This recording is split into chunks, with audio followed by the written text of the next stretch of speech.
Hello বন্ধুরা, আজ এসে গেছি খুব সিম্পল একটা চানা পনিরের রেসিপি নিয়ে। তো প্রথমেই আমি কুকারে চানাগুলোকে দিয়ে তার মধ্যে জল, একটু হলুদ গুঁড়ো, একটা তেজপাতা দিয়ে সেদ্ধ হতে দেবো। আর এদিকে আমি পনিরগুলোকে পিস পিস করে কেটে নিচ্ছি। এবার কড়াইতে তেল দিয়ে আমি পনিরগুলোকে খুব ভালো করে ফ্রাই করে নেব।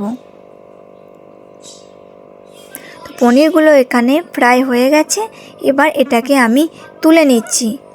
এবার ওই তেলের মধ্যেই দিয়ে দেবো কিছুটা গোটা জিরে, পেঁয়াজ কুচি আর টমেটো কুচি আর একটু হলুদ গুঁড়ো। এবার এগুলোকে অল্প একটু ফ্রাই করে আমি একটা মিক্সিং জারের মধ্যে তুলে নিচ্ছি। আর এখানে দিয়ে দিচ্ছি কিছুটা কাঠবাদাম, তোমরা চাইলে এখানে কাজু বাদামও দিতে পারো। এবার এটাকে একটা পেস্ট বানিয়ে নেব। তারপর কড়াইয়ে তেল দিয়ে দেব কারি পাতা আর আদা রসুনের পেস্ট।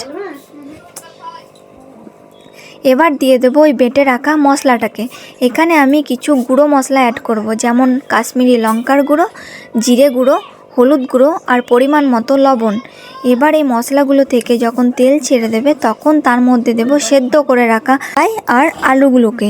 এবার এটাকে আমি ভালো করে মিশিয়ে এর মধ্যে দিয়ে দেব কিছুটা পরিমাণ গরম জল।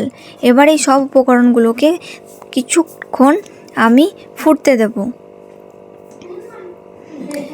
এবার ঢাকা খুলে তার মধ্যে দিয়ে দেবো ভেজে রাখা পনিরগুলোকে আর দেব পরিমাণ মতো চানা মশলা। এবার এগুলোকে মিশিয়ে নিয়ে দিয়ে দেবো ধনেপাতা। তো ব্যাস রেডি আজকের আমাদের খুব সিম্পল চানা পনির। ভিডিও ভালো লাগলে লাইক করো, কমেন্ট করো, চ্যানেল নতুন হলে সাবস্ক্রাইব করো।